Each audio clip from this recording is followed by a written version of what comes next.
കേരളത്തിലെ സംഘപ്രവർത്തനത്തിന്റെ ചരിത്രം 1940-കളിൽ ആരംഭിക്കുന്നു. മോഹിദേവാഡയിൽ നിന്ന് മലയാള നാട്ടിലേക്ക് സംഘമെത്തുമ്പോൾ തന്നെ അതിന്റെ ഭാഗമാകാൻ കഴിഞ്ഞ ഒരാളുണ്ട് കണ്ണൂരിൽ. കളരിയുടെയും കളിയാട്ടത്തിന്റെയും മണ്ണിൽ പ്രതിസന്ധികളോടും സംഘർഷങ്ങളോടും പൊരുതി അദ്ദേഹം സംഘപ്രവർത്തനത്തിൽ പിന്നിട്ടത് 8 പതിറ്റാണ്ടുകളാണ്. ജീവിതയാത്രയിൽ 90 പിന്നിട്ടിട്ടും ഇന്നും ജീവനും ജീവിതവും സംഘം തന്നെയാണ്.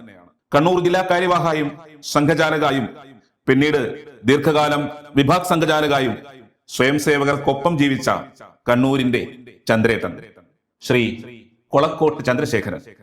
ബൈവ് സല്യൂട്ട്. 1943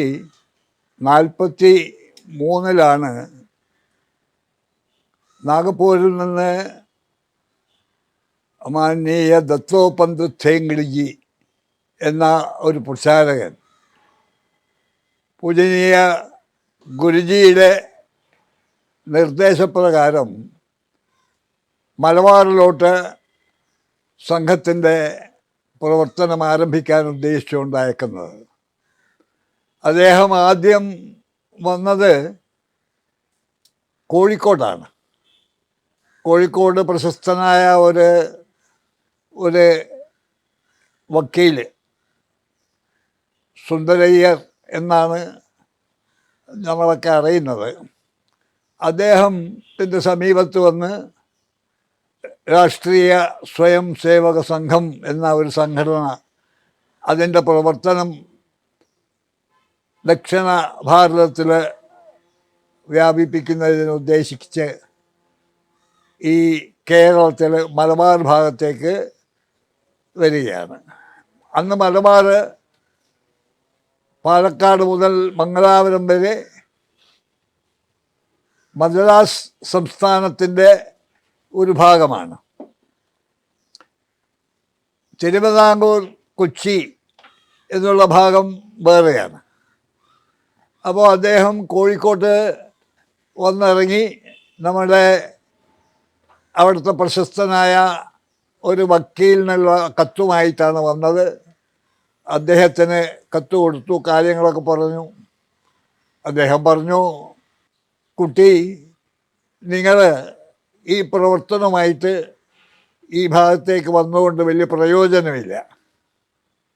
അതുകൊണ്ട് നിങ്ങളൊരു വിദ്യാസമ്പന്നനായ ചെറുപ്പക്കാരനാണ്. നിങ്ങൾക്ക് വേണമെങ്കിൽ തിരിച്ചു പോകാനുള്ള ടിക്കറ്റിനുള്ള സൗകര്യങ്ങൾ വരെ ഞാൻ ചെയ്തു തരാം. നിങ്ങൾക്ക് തിരിച്ചു പോകാം. അല്ലാണ്ട് സംഘത്തിൻ്റെ നിങ്ങൾ ഉദ്ദേശിക്കുന്ന രീതിയിലുള്ള പ്രവർത്തനം നടത്താൻ ഇവിടെ ഞങ്ങൾക്ക് ഇന്നത്തെ ചുറ്റുപാടിൽ അസൗകര്യമാണ് എന്നാണ് നിരുത്സാഹപ്പെടുത്തിക്കൊണ്ട് അദ്ദേഹത്തോട് പറഞ്ഞത്. പക്ഷേ മാനനീയ ഠേംഗഡിജി വളരെ വിനയപൂർവ്വം അദ്ദേഹത്തോട് പറഞ്ഞു, ഏതായാലും സംഘത്തിൻ്റെ പ്രവർത്തനം ഇവിടെ ആരംഭിക്കണം എന്നുള്ള നിർദ്ദേശമാണ് ഞങ്ങളുടെ സത്സംഘചാലകിൽ നിന്ന് കിട്ടിയിട്ടുള്ളത്. അപ്പോൾ അത് കഴിയുമോ എന്ന് പരിശ്രമിക്കാൻ ഞാൻ ബാധ്യസ്ഥനുമാണ്. അതുകൊണ്ട് ഞാനിവിടെ പ്രവർത്തനം ആരംഭിക്കാൻ കഴിയുമോ എന്ന് ശ്രമിക്കാം. ഏതായാലും അങ്ങയുടെ ഉപദേശം സ്വീകരിക്കുന്നു, ഏതായാലും അനുഗ്രഹിക്കുക എന്ന് മാത്രം പറഞ്ഞ അദ്ദേഹം അവിടെ നിന്ന് ഇറങ്ങിപ്പോയി. അതിനുശേഷം കുറേ ദിവസങ്ങളോളം കോഴിക്കോട് മറ്റുള്ള നിരവധി ആൾക്കാരെ പോയി സമ്പർക്കം ചെയ്തു. അങ്ങനെ സംഘത്തിൻ്റെ പ്രവർത്തനം കോഴിക്കോട് ആരംഭിച്ചു. 43 മധ്യത്തിന് ശേഷം, അതായത് കുറച്ച് മാസം കോഴിക്കോട് പ്രവർത്തിച്ചതിന് ശേഷം അവിടെ നിന്ന് ഒരു കത്തുമായിട്ട് തലശ്ശേരിയിലെ പ്രശസ്തനായിട്ടുള്ള ഒരു criminal lawyer KT Chandu Nambiar എന്നുള്ള ഒരു വ്യക്തിക്ക് ഒരു കത്തുമായിട്ട് അദ്ദേഹം 43 തലശ്ശേരിയിലേക്ക് വരികയുണ്ടായി. മലബാറിലെ കോഴിക്കോട് കുറേയൊക്കെ സമ്പർക്കം ചെയ്തതിന് ശേഷം നിങ്ങൾക്കറിയാം, നമ്മുടെ മാധവജിയെ പറ്റി കേട്ടിട്ടുണ്ടാകും. മാർത്താണ്ഡേട്ടൻ, അതേപോലെ നിരവധി സാമൂതിരി കോവിലത്തെ നിരവധി പ്രവർത്തകന്മാർ, അതായത് പിന്നെ രാജാക്കന്മാർ, തമ്പുരാക്കന്മാർ, അതേപോലെ മറ്റ് സമൂഹത്തിൽ പ്രശസ്തരായിട്ടുള്ള അഭിഭാഷകന്മാർ, ഇവരൊക്കെ സമ്പർക്കം ചെയ്ത് ഏകദേശം ഒരു ബാക്ക്ഗ്രൗണ്ട് സൃഷ്ടിച്ചതിന് ശേഷമാണ് അദ്ദേഹം തലശ്ശേരിയിലേക്ക് വരുന്നത്. 1943 ഏകദേശം മധ്യമായപ്പോൾ അദ്ദേഹം തലശ്ശേരിയിലെ ശ്രീമാൻ ചന്തു നമ്പ്യാർ വക്കീലിൻ്റെ സമീപം വരികയും അന്ന് അദ്ദേഹം ഒരു ഹിന്ദു നേതാവ് കൂടിയായിരുന്നു. ഹിന്ദു മഹാസഭയുടെ പ്രവർത്തനങ്ങളൊക്കെ ദക്ഷിണ ഭാരതത്തിൽ, ആര്യസമാജത്തിൻ്റെ പ്രവർത്തനങ്ങൾ ദക്ഷിണ ഭാരതത്തിലൊക്കെ തന്നെ വ്യാപിക്കുന്ന കാലഘട്ടങ്ങളായതുകൊണ്ട് ചന്തു നമ്പ്യാർ ഒരു ഹിന്ദു അനുകൂല മനോഭാവം അത് അദ്ദേഹത്തിനുണ്ടായിരുന്നു. ഈ ഭാഗങ്ങളൊക്കെ ആ കാലഘട്ടങ്ങളിൽ ഈ മുസ്ലിം തീവ്രവാദ പ്രവർത്തനം വളരെ സംഘടിതമായിരുന്നു. പാകിസ്ഥാൻ രൂപീകരണത്തിന് അനുകൂലമായിട്ടുള്ള ദ്വിരാഷ്ട്രവാദ സിദ്ധാന്തങ്ങളെ പ്രചരിപ്പിക്കുവാനുള്ള പ്രവർത്തനങ്ങൾ ശക്തമായി നടന്നിരുന്നു. അതുകൊണ്ട് തന്നെ ഹിന്ദുക്കൾക്കും വളരെ വലിയൊരു സംശയങ്ങൾ ഇതൊക്കെ മനസ്സിലുണ്ടായിരുന്നു. ഈ രാജ്യം വിഭജിക്കപ്പെട്ടു പോകും, ഈ രാജ്യത്തെ ഈ പ്രവർത്തനങ്ങൾ ഇങ്ങോട്ട് ഇങ്ങനെ ഈ രീതിയിൽ പോയാൽ ആപത്താണ്, ഇതൊക്കെ ചിന്തിക്കുന്ന ഹിന്ദുക്കളും കുറേയൊക്കെ മാന്യന്മാരായ ആൾക്കാർ ഈ നാട്ടിലുണ്ടായിരുന്നു. അങ്ങനെ ഉള്ള ഒരു വ്യക്തിയായിരുന്നു KT ചന്തു നമ്പ്യാർ വക്കീൽ എന്ന ഒരു അഭിഭാഷകൻ. അപ്പോൾ അദ്ദേഹത്തിൻ്റെ ഇടയ്ക്ക് ഒരു കത്തും കൊണ്ട് മാന്യ തേങ്കിടിജി തലശ്ശേരിയിലേക്ക് വരികയുണ്ടായി. തേങ്കിടിയുടെ വീട്ടിൽ അന്നത്തെ ചന്തു നമ്പ്യാർ വക്കീലിൻ്റെ വീട്ടിൽ അന്ന് പ്രത്യേകമായിട്ടുള്ള ചില സജ്ജീകരണം, കുറച്ച് ആൾക്കാരൊക്കെ വിളിച്ചിട്ട് ഈ സംഘത്തിൻ്റെ പ്രവർത്തനത്തെ പറ്റിയിട്ട് വിവരിക്കുവാൻ മാന്യ തേങ്കിടിജി തയ്യാറായി. അങ്ങനെ അവിടെ വെച്ച് ഈ കാര്യങ്ങളൊക്കെ പറഞ്ഞതിന് ശേഷം കേരളത്തിലുള്ള അല്ലെങ്കിൽ തലശ്ശേരി ഭാഗത്തുണ്ടായിട്ടുള്ള കുറച്ച് ഇത്തരത്തിലുള്ള നേതാക്കന്മാർ ഇവിടെ സംഘം ആരംഭിക്കുന്നത് ആവശ്യമാണ് എന്നുള്ള അനുകൂലമായ ഒരു തീരുമാനം അന്നെടുക്കുകയുണ്ടായി. അങ്ങനെയാണ് 1943 സംഘത്തിൻ്റെ ആരംഭം തലശ്ശേരിയിൽ ഉണ്ടാകുന്നത്. അന്ന് ചന്തു നമ്പ്യാരുടെ വീട്ടിന് സമീപത്ത് അദ്ദേഹം തന്നെ കുടുംബം നടത്തി വരുന്ന ചെറിയൊരു LP സ്കൂളുണ്ടായിരുന്നു. ആ സ്കൂളിൻ്റെ ആ ഹാളിൽ കുറച്ച് ഹിന്ദുക്കളെ, തദ്ദേശീയരായിട്ടുള്ള കുറച്ച് ഹിന്ദുക്കളെ വിളിച്ചു കൂട്ടി. അവരൊക്കെ അവരുടെ മുമ്പിൽ മാന്യ തേങ്കിടിജി സംഘത്തിൻ്റെ കാര്യങ്ങളൊക്കെ വിവരിച്ചു. അപ്പോൾ ഏതായാലും പ്രവർത്തനം നമുക്ക് ആരംഭിക്കാം എന്ന നിലയിൽ അവിടെ വെച്ച് തീരുമാനിക്കുകയും അവിടെ സംഘം ആരംഭിക്കാൻ തീരുമാനിക്കുകയും ചെയ്തു. തിരുവങ്ങാട് എന്ന ഈ സ്ഥലം, ശ്രീരാമസ്വാമി ക്ഷേത്രത്തിൻ്റെ ചുറ്റുപാടുമുള്ള ഈ സ്ഥലത്ത്, ഇത് വലിയൊരു റെസിഡൻഷ്യൽ ഏരിയ ആണ്. ഈ ക്ഷേത്രത്തിന് ചുറ്റുമുള്ള സ്ഥലത്ത് എവിടെയെങ്കിലും നമുക്ക് ആരംഭിക്കുന്നതാണ് കൂടുതൽ ദൈനംദിനം കുട്ടികളെ ആകർഷിച്ചതിൽ വരുത്താൻ സൗകര്യമെന്ന നിലയിൽ ഇവിടെ അടുത്ത് താമസിക്കുന്ന, അതായത് ഈ വീട്ടിൻ്റെ തൊട്ട് പുറകിലുള്ള ഒരു വീടുണ്ട്. ആ വീട് പാറക്കാട് എന്നാണ്. ആ പാറക്കാട്ടിലെ വാടകയ്ക്ക് മാനദേവൻ രാജ എന്ന ഒരു തമ്പുരാൻ താമസിക്കുന്നുണ്ട്. അദ്ദേഹവും അദ്ദേഹത്തിൻ്റെ സഹോദരൻ്റെ കുടുംബങ്ങളുമാണ് അവിടെ താമസം. സഹോദരനില്ലായിരുന്നു. അദ്ദേഹത്തിൻ്റെ ഒരു മകൻ അദ്ദേഹത്തിൻ്റെ കൂടെ ഉണ്ടായിരുന്നു.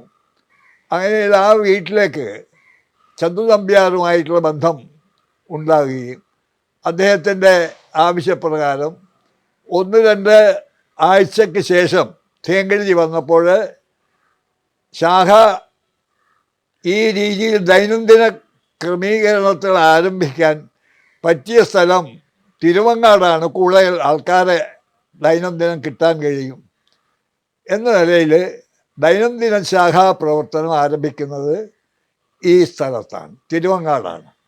അടുത്ത ക്ഷേത്ര പറമ്പുണ്ട്, വലിയ ക്ഷേത്രമാണ്, വളരെ പൗരാണികമായ ക്ഷേത്രം.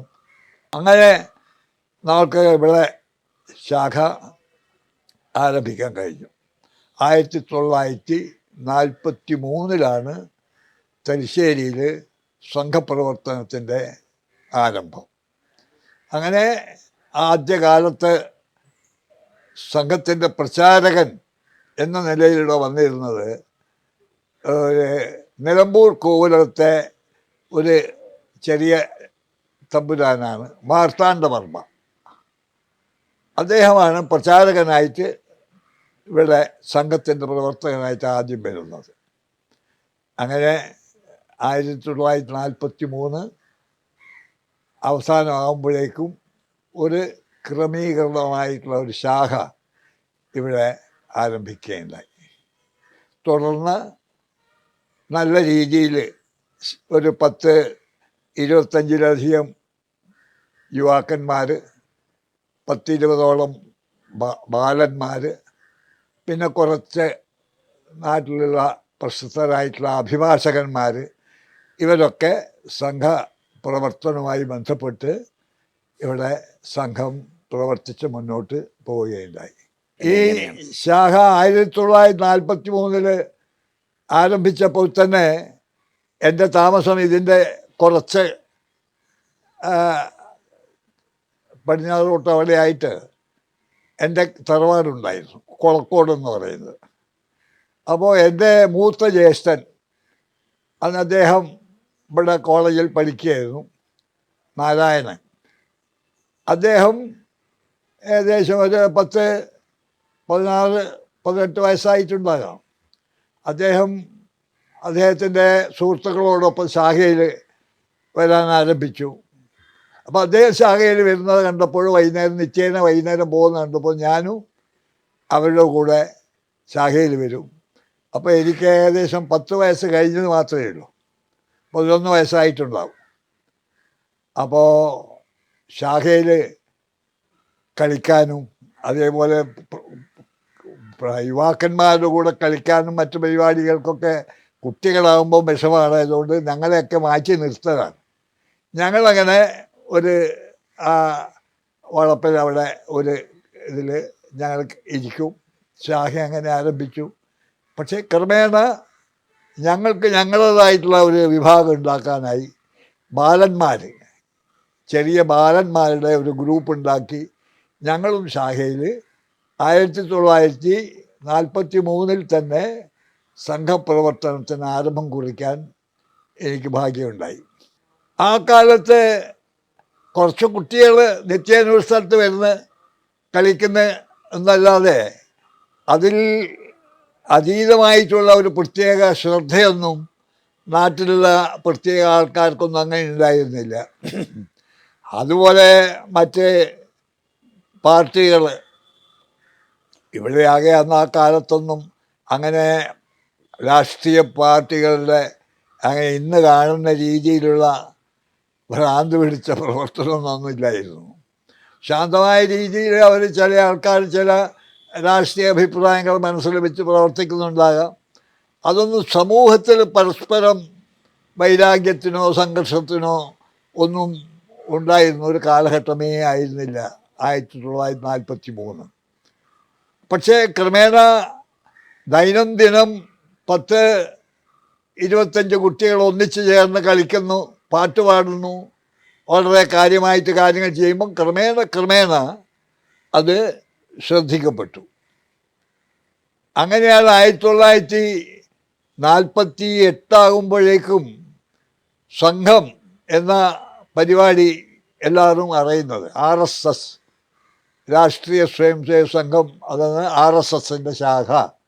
ഇതിന് കാരണം കുറച്ച് ആൾക്കാർ കൂടുമ്പോഴേക്കും ആ വീട്ടിൽ നിന്ന് ഒരു വഴി, ഒരു സ്റ്റെപ്പ് ഉണ്ടായിരുന്നു ക്ഷേത്രപ്പറമ്പിലേക്ക്, അതിന് തൊട്ടായിരുന്നു ഇത്.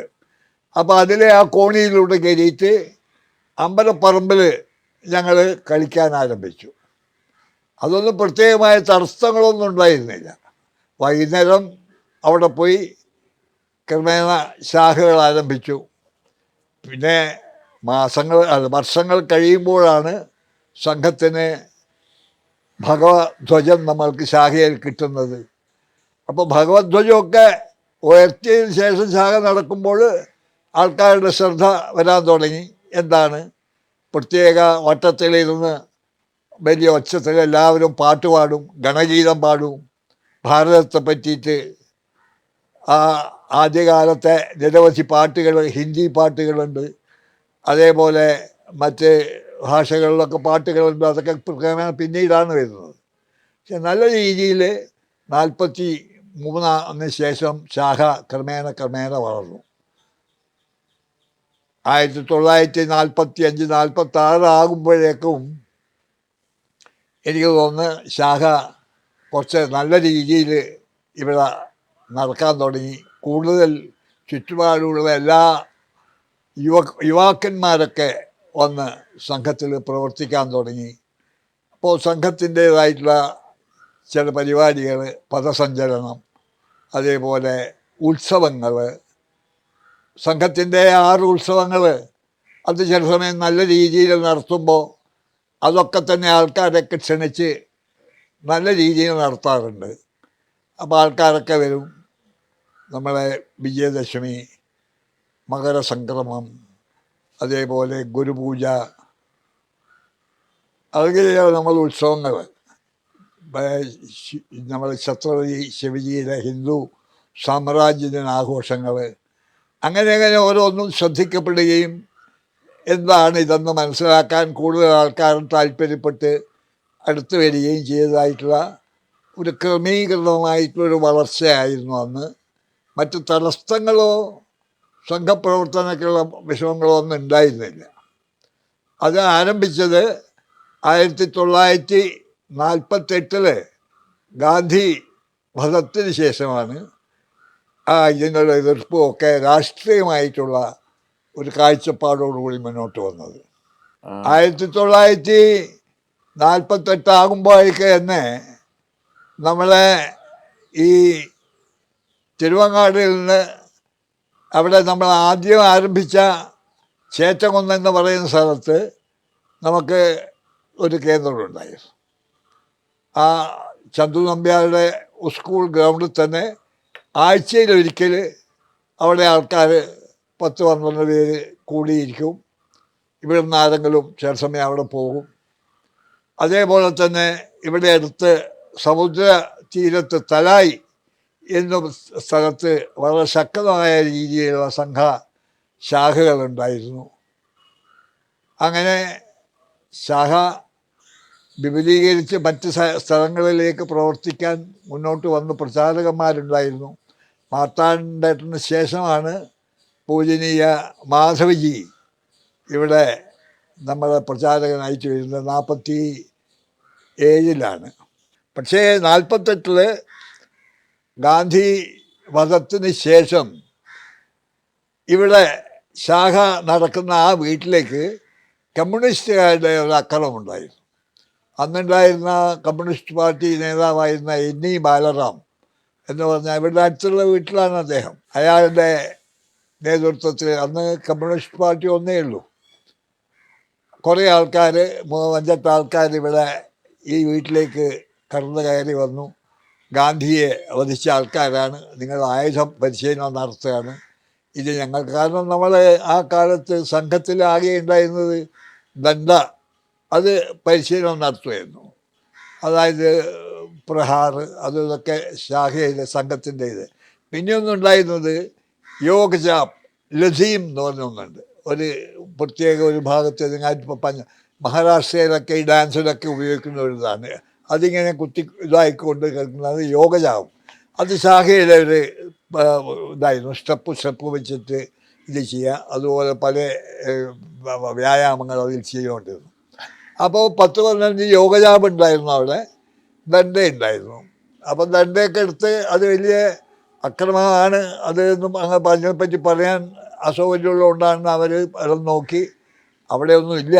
കിണറ്റിൽ നോക്കിയത് കിണറ്റിൽ ഈ ഒരു ഗേറ്റ്, പഴയ ഗേറ്റിൻ്റെ ഈ ശൂലം ഇങ്ങനെ വെച്ചിട്ടുള്ള ചില ഗേറ്റിൻ്റെ കഷ്ണം ഒന്ന് വീണ് കിടക്കുന്നതായിരുന്നു. അത് ശൂലമാണെന്നൊക്കെ പറഞ്ഞു. അതെടുത്ത് നോക്കുമ്പോൾ ഗേറ്റിൻ്റെ ചെറിയ ഇതാണെന്ന് മനസ്സിലായി. പിന്നെ അത് അവിടെ വലിച്ചെറിഞ്ഞു. അവർ പോയി എല്ലാം വീട്ടിലൊക്കെ കയറ്റി പരിശോധിച്ച് പോകുമ്പോൾ സംഘത്തിൻ്റെ ഒരു അനുഭാവിയായിട്ടുള്ളൊരു അഭിഭാഷകൻ ഉണ്ടായിരുന്നു, രാമസ്വാമി അയ്യർ. അയാളോട് പറഞ്ഞു, ഇങ്ങനെ വന്നിട്ടുണ്ട് ഇവിടെ, അവിടെ വീട്ടിൽ താമസിക്കുന്ന തമ്പുരാൻ വിളിച്ചു പറഞ്ഞു, ഇങ്ങനെ കുറച്ച് ആൾക്കാർ വന്ന് വീട് കയറി പരിശോധിച്ചു, ആയുധം ഉണ്ട്, ഗാന്ധിയെ വധിച്ച വോട്ടറാണ്, ആയുധം സൂക്ഷിച്ചിട്ടുണ്ടെന്ന് പറഞ്ഞിട്ട്. അപ്പോൾ അദ്ദേഹം പറഞ്ഞു, ശരി, അവരെ പരിശോധിച്ച് കഴിയെങ്കിൽ ഒന്ന് എഴുതി വാങ്ങിക്കോളി അവരോട്. ഞങ്ങളിങ്ങനെ പരിശോധിച്ചു, ആ പരിശോധനയിൽ ഇവിടെ ആയുധങ്ങളൊന്നും കണ്ടില്ല എന്ന നിലയിൽ എഴുതി വാങ്ങി വെച്ചാൽ ഇനി ആരെങ്കിലും വന്ന് പരിശോധിക്കാൻ വന്നാലോ ഇത് കാണിച്ചു കൊടുത്താൽ മതിയല്ലോ, ഇന്ന് ആൾക്കാർ വന്ന് പരിശോധിച്ച് പോയതാണ് ഇത് എഴുതിയതെന്ന്. അങ്ങനെ അവർക്ക് എന്തോന്നറിയില്ല, വിഡ്ഢികളാണ്, അവർ എഴുതി കൊടുത്തു. അതായത് ഞങ്ങൾ വീട് കയറി പരിശോധിച്ചു, ഈ ആയുധങ്ങളൊന്നുമില്ല എന്ന്. അത് വെച്ചിട്ട് കുറച്ച് കഴിഞ്ഞപ്പോൾ ആ വക്കീൽ വീട്ടിൽ അന്യായമായി അകത്ത് പ്രവേശിച്ച് പരിശോധിച്ചു എന്ന് പറഞ്ഞിട്ട് കേസ് കൊടുത്ത് ബാലരാമനെയും മറ്റ് 2 പേരെയും തടവിന് ശിക്ഷിച്ചു. 3 മാസത്തെ തടവിന് ഇവിടുത്തെ കോടതി ശിക്ഷിച്ചു. അത് വലിയൊരു ക്ഷണമായിരുന്നു അയാൾക്ക്. അടുത്ത ഇലക്ഷൻ നിൽക്കാൻ വരെ അതുകൊണ്ട് കഴിയാതായിപ്പോയി. പിന്നീട് അയാൾ പാർലമെൻറ്റ് മെമ്പറായിട്ട് പോയിട്ടുണ്ട് ഇവിടുന്ന്, ഈ ഭാഗത്ത് നിന്ന്. അത് ഒരു അനുഭവമാണ് ആദ്യകാലത്ത്. അത് 48-ലാണ്. അതിന് ശേഷമാകുമ്പോഴേക്കും നമുക്ക് സംഘത്തിൻ്റെ പ്രവർത്തനം വളരെ 48-ന് ശേഷം പിന്നെ ഉണ്ടായത് നിരോധനമാണ്. സംഘത്തിൻ്റെ നിരോധനം വളരെ വ്യാപകമായിട്ട് ഉണ്ടായിരുന്നു. അതേപോലെ തന്നെ സംഘത്തിൻ്റെ നിരോധനത്തിനെതിരായിട്ട് സത്യാഗ്രഹം ഉണ്ടായിരുന്നു. സത്യാഗ്രഹത്തിൻ്റെ കേന്ദ്രം കോഴിക്കോടായിരുന്നു. ഇവിടെ നിന്നൊക്കെ ശാഖയിൽ നിന്ന് ആൾക്കാർ ഒരു 5-8 ആൾക്കാർ കൂട്ടിയിട്ട് പോയി കോഴിക്കോട് മുതലക്കുളം മൈതാനിയിലായിരുന്നു സത്യാഗ്രഹം നടന്നുകൊണ്ടിരുന്നത്. അതിൽ കുറേയൊക്കെ അറസ്റ്റ് ചെയ്തു. പിന്നെ അധികം ആൾക്കാർ പല ഭാഗത്തുനിന്നും വരാൻ തുടങ്ങിയപ്പോഴും അവരെ ഒക്കെ വണ്ടിയിലൊക്കെ തന്നെ വയനാടും ചേർത്തലും അവിടെ ഇവിടെയും കൊണ്ട് വിടുകയായിരുന്നു പിന്നീട് അവർ ചെയ്തത്. കുറച്ച് പേര് അറസ്റ്റ് ചെയ്ത് ജയിലിലൊക്കെ പോവുകയുണ്ടായിരുന്നത്. ഇവിടെ നിന്നും തലശ്ശേരിയിൽ നിന്നും കുറച്ച് പേര് അന്ന് 48-ലെ സത്യാഗ്രഹത്തിന് പോയിരുന്നു. സംഘം നിരോധിച്ചു. അങ്ങനെയുള്ളൊരു കാലഘട്ടമായിരുന്നു അത്. പക്ഷേ 48-ന് ശേഷം നിങ്ങൾക്കറിയാം, ആ പല ആൾക്കാരും സംഘത്തിന് വേണ്ടി ഇടപെട്ടു. ഒരു വക്കീൽ വെങ്കട്ടറാമൻ എന്ന് പറഞ്ഞ ഒരാൾ, അതുപോലെ നിരവധി ആൾക്കാർ അവരുമായി ബന്ധപ്പെട്ട് സംഘത്തിൻ്റെ കേസുകൾ നടന്നു. ആ കേസുകൾക്ക് ശേഷം സംഘം നിരോധനം നീക്കേണ്ടതായിട്ട് വന്നു. കാരണം സംഘത്തിന് ഗാന്ധി വധവുമായി യാതൊരു ബന്ധമില്ല എന്ന് കമ്മീഷൻ, ദഫ്തരി കമ്മീഷനോ അങ്ങനെ നില കമ്മീഷനുകളൊക്കെ തന്നെ വിധിച്ചതോടു കൂടിയിട്ട് പൂജനീയ ഗുരുജിയെ ജയിൽ വിമോചിതനാക്കി. അതിനുശേഷം ഭാരതം ഒട്ടുക്കും പൂജനീയ ഗുരുജിയുടെ ഒരു യാത്രയുണ്ടായിരുന്നു. അത് വളരെയധികം പ്രശസ്തമായിട്ടുള്ള ഒരു യാത്രയായിരുന്നു. അതായത് പൂജനീയ ഗുരുജിയെ ഭാരതം അങ്ങോളം ആൾക്കാർ, ആയിരക്കണക്കിന് 10,000-കണക്കിന് ആൾക്കാർ വന്നിട്ട് സ്വീകരിച്ച് മാലയണിച്ച് വലിയ പ്രവർത്തനങ്ങളുണ്ടായി. അതോടുകൂടി മുസ്ലിങ്ങളുടെ ആ ധിക്കാരപരമായ പ്രവർത്തനങ്ങൾ കേരളത്തിൽ വർദ്ധിച്ചു. രാമസിംഹനെ വധിച്ചു അവർ. അതേപോലെ ക്ഷേത്രങ്ങൾ നശിച്ചു. അപ്പോൾ അതിനുശേഷം യഥാർത്ഥത്തിൽ സംഘത്തിന് കുറച്ചുകൂടി വേഗത വളർച്ചയ്ക്ക് കിട്ടി. ഇവിടെ നിന്ന് ഞങ്ങൾ പല ഭാഗങ്ങളിലേക്കും യാത്ര തിരിച്ച് കൂത്തുപറമ്പ്, ഇരിട്ടി, മട്ടന്നൂർ, മണത്തന, അതേപോലെ കണ്ണൂർ, തളിപ്പറമ്പ്, ഇവിടെയൊക്കെ തന്നെ സംഘപ്രവർത്തനം 48 ആകുമ്പോഴത്തേക്ക് തന്നെ ക്രമേണ വന്നിരുന്നു. കൂടുതൽ പ്രചാരകന്മാർ വന്നു. നമുക്കറിയാം, VP ജനാർദ്ദനൻ, നാരായൺജി, കർത്താസാർ, നാരായൺജിക്ക് മുമ്പേ കർത്ത സാർ വന്നിരുന്നു. രാമചന്ദ്രൻ കർത്ത എന്ന് പറഞ്ഞ എറണാകുളത്തുള്ള അദ്ദേഹത്തിന് കണ്ണിന് ലേശം അസുഖമുണ്ടായി. പിന്നെ അയാൾ സെയിൽ ടാക്സിലൊക്കെ ജോലി ചെയ്തിരുന്നു. അദ്ദേഹം കുറേ കാലത്ത് ഇവിടെ ഉണ്ടായിരുന്നു. അപ്പോൾ സംഘം നേരത്തെ ഇവിടുത്തെ തലശ്ശേരിയിൽ തന്നെ കുറേ അധികം വളർന്നു. ഉൾനാട്ടിൽ എരഞ്ഞോളി, അതേപോലെ കൊളശ്ശേരി, ധർമ്മടം എന്ന സ്ഥലത്ത് ശക്തമായിട്ട് ശാഖയുണ്ടായിരുന്നു. അവിടെ ചിന്നാറ്റൻ എന്ന് പറഞ്ഞ ഒരു പ്രവർത്തകൻ, അതേപോലെ ചേറ്റകുന്നിലുള്ള ആ ആദ്യം ശാഖ തുടങ്ങിയിട്ടുള്ള ഒരു സ്ഥലമുണ്ടായിരുന്നു. അവിടെയുള്ള ഒരു കരുണേട്ടൻ, കക്കൻ കരുണേട്ടൻ എന്നാണ് വിളിക്കുക. അയാൾ സംസാരിക്കുമ്പോൾ കുറച്ച് കക്കുള്ളതുകൊണ്ട് അയാൾ കക്കൻ കരുണേട്ടൻ എന്ന് വിളിക്കും ആൾക്കാർ. അദ്ദേഹം വളരെ പ്രശസ്തനായിട്ടുള്ള ആളാണ്. പോലീസും അദ്ദേഹത്തിനെ വിളിച്ച് കാര്യങ്ങളൊക്കെ അന്വേഷിക്കും, സംഘത്തിൻ്റെ പ്രവർത്തനം എന്ത് സംഘം. അപ്പോൾ പോലീസായിട്ട് അദ്ദേഹം വളരെ നല്ല കണക്ഷനാണ്. അപ്പോൾ അങ്ങനെ അദ്ദേഹം യാത്ര ചെയ്ത് പല ഭാഗങ്ങളിൽ ആൾക്കാരെ കണ്ട്. ചിന്നേറ്റൻ, ധർമ്മത്തിലുള്ള ചിന്നേറ്റൻ എന്ന് പറഞ്ഞ വ്യക്തി, അദ്ദേഹം ഈ യാത്രയിൽ ഈ പുന്നകൃഷി എന്ന് പറഞ്ഞാൽ കാട് ലീസിനെടുത്തിട്ട് വെട്ടിത്തെളിയിച്ചിട്ട് കൃഷി ചെയ്യും ചിലത്. അതേപോലെ എന്തോ ആ രീതിയിലുള്ളൊരു ഏർപ്പാടൊന്നുണ്ടായിരുന്നു. അപ്പോൾ ആ പ്രവർത്തനം ചെയ്യുന്നതുകൊണ്ട് അദ്ദേഹം ഉള്ളോട്ടൊക്കെ പോവും. മുഴക്കൊന്ന്, അതേപോലെ തന്നെ ഇരിട്ടി, പേരാവൂർ, അങ്ങനെ ആ ഭാഗങ്ങളിലൊക്കെ ആൾക്കാരായിട്ട് ബന്ധപ്പെട്ട് ഈ നമ്മളെ കാട്ടുപ്രദേശങ്ങൾ ഉള്ളോട്ടുണ്ടല്ലോ, കൊട്ടിയൂർ, മണത്തറ, കൊട്ടിയൂർ, അവിടെയൊക്കെ ബന്ധങ്ങളുള്ളതുകൊണ്ട് അവിടെയൊക്കെ ആൾക്കാർ ബന്ധപ്പെട്ട് പോകുന്ന സമയത്ത് സംഘത്തിൻ്റെ കാര്യം പറയും. താല്പര്യമുള്ളവർക്ക് ശാഖ തുടങ്ങും. ഞാൻ തന്നെ പല ഭാഗങ്ങളിലും പോയിട്ട് ആ കാലങ്ങളിൽ സംഘ പ്രവർത്തനം ആരംഭിച്ചിട്ടുണ്ട്. പാനൂർ ആരംഭത്തിൽ പോയി ഞങ്ങളൊക്കെ തന്നെയാണ്. അപ്പോൾ ഞങ്ങൾ പോയാൽ ഇങ്ങനെ വലിയൊരു പാനൂർ അന്ന് PR കുറുപ്പിൻ്റെ ശക്തമായിട്ടുള്ള നേതൃത്വം, രാഷ്ട്രീയ നേതൃത്വം. അയാൾ സോഷ്യലിസ്റ്റുകാരനാണ്.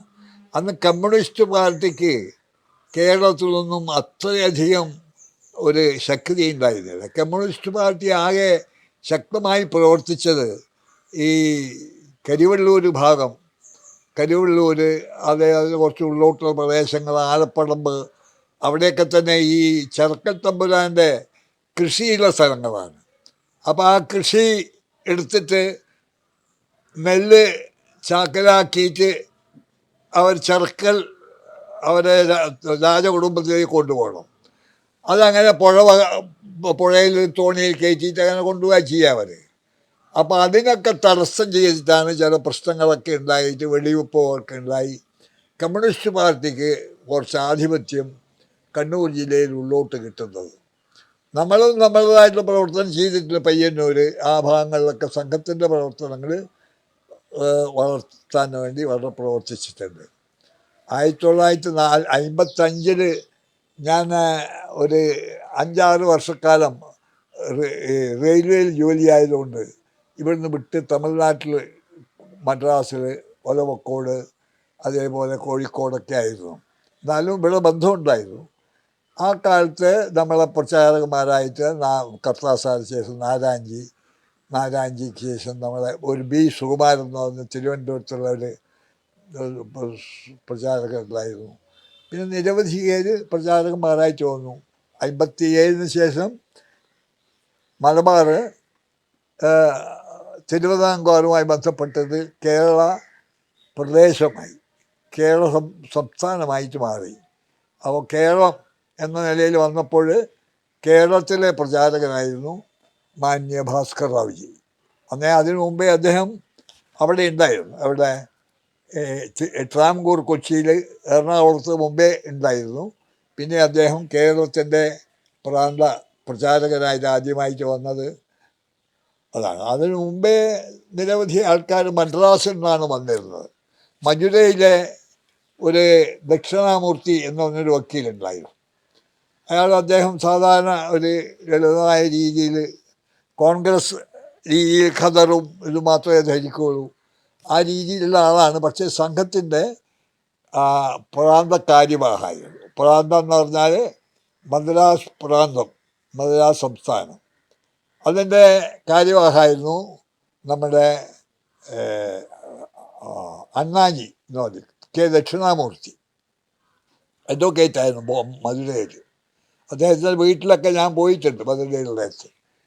അപ്പോൾ അദ്ദേഹം വരാറുണ്ട്. അതിന് മുമ്പേ തന്നെ സംഘത്തിൻ്റേതായിട്ടുള്ള അഖിലേന്ത്യാ തലത്തിലുള്ള നിരവധി പ്രചാരകന്മാർ കേരളത്തിൽ വന്നിട്ടുണ്ട്.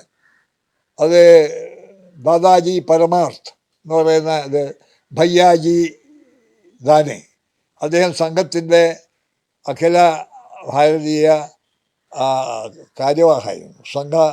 സംഘത്തിൻ്റെ കാര്യവാഹായിട്ട് പ്രവർത്തിച്ചിരുന്നു ഭയ്യാജി ദാനെ. അങ്ങനെയുള്ള ആൾക്കാരൊക്കെ തന്നെ ഇടയ്ക്കിടയ്ക്ക് ഇവിടെ വന്ന് ബൈഠക്ക് നടത്തും. അതിലൊക്കെ പങ്കെടുക്കാനുള്ള അവസരമൊക്കെ ഉണ്ടായിരുന്നു എനിക്ക്. അങ്ങനെ സംഘത്തിൻ്റെ പ്രവർത്തനം ആദ്യകാലം നിന്ന് പിന്നെ ആദ്യത്തെ ജില്ലാ കാര്യവാഹ് എന്ന ഉത്തരവാദിത്വം വഹിക്കാനുള്ള അവസരമുണ്ടായി. അത് കുറേ വർഷം അതിൽ പ്രവർത്തിച്ചു. അതിനുശേഷം ഞാൻ റെയിൽവേയിൽ പ്രവർത്തിക്കുമ്പോൾ കുറേ 68 വരെ റെയിൽവേയിൽ ജോലിയായിരുന്നു. അപ്പോൾ അത് കണ്ണൂർ ഒരു 9 വർഷക്കാലം ഉണ്ടായ സമയത്ത് സംഘത്തിൻ്റെ ജില്ലാ കാര്യവാഹായിട്ട് ഇവിടുന്ന് പ്രവർത്തിച്ചു. അന്ന് ജില്ല എന്ന് പറയുന്നത് പയ്യന്നൂർ വരെ നമ്മളെ ഈ കണ്ണൂർ ജില്ലയുടെ അത് പോയിരുന്നു. അതിനുശേഷം തൃക്കരിപ്പൂരിന് അപ്പുറമായിരുന്നു മറ്റേ കാസർഗോഡ് ജില്ല. 2 ജില്ല മാത്രമേ ഉണ്ടായിരുന്നുള്ളൂ. പിന്നെ സംഘത്തിൻ്റെ ദൃഷ്ടിയിൽ കാഞ്ഞങ്ങാട് ജില്ലയായി, പയ്യന്നൂർ ജില്ലയായി, കണ്ണൂർ ജില്ലയായി, അങ്ങനെ 3 ജില്ലകളായിട്ട് ഇതിനോട് മാറ്റപ്പെട്ടു.